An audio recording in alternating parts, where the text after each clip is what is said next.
Inside the template chooser, I can choose to filter for maps. Here, I'm going to go to the projection map template, and I'm going to choose any one of these starting points that has the world map, as that's what I want to make. In the Data tab, I can first clear the example data that's here. Then I can upload my own data.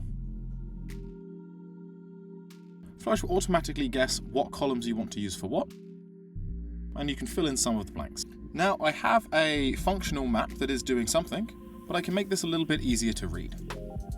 Firstly, in the regions layer settings, I can go down to change my colors. It's currently on sequential, going from a light color to a dark color, but I could turn that into a diverging map. This has 3 colors that will change at a certain threshold point.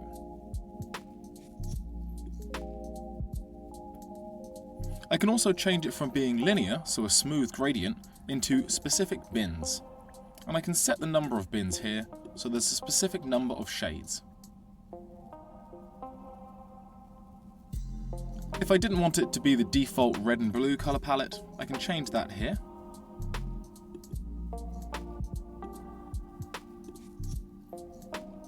Or I could reverse it. Next we can go through the domain. At the moment it's finding the highest and lowest value out of all of my columns, but I want it to find the highest and lowest value specifically of the column that I'm currently on. This is going to give me a lot more diversity in colors as I move through these.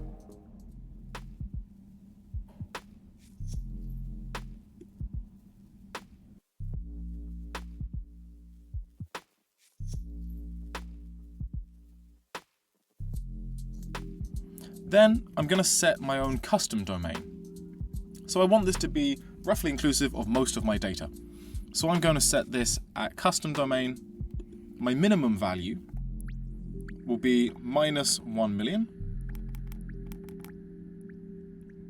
My middle value will be 0. And I'm going to set a maximum value of 1 million. And there I have it. A easy to make projection map showing change over time around the world.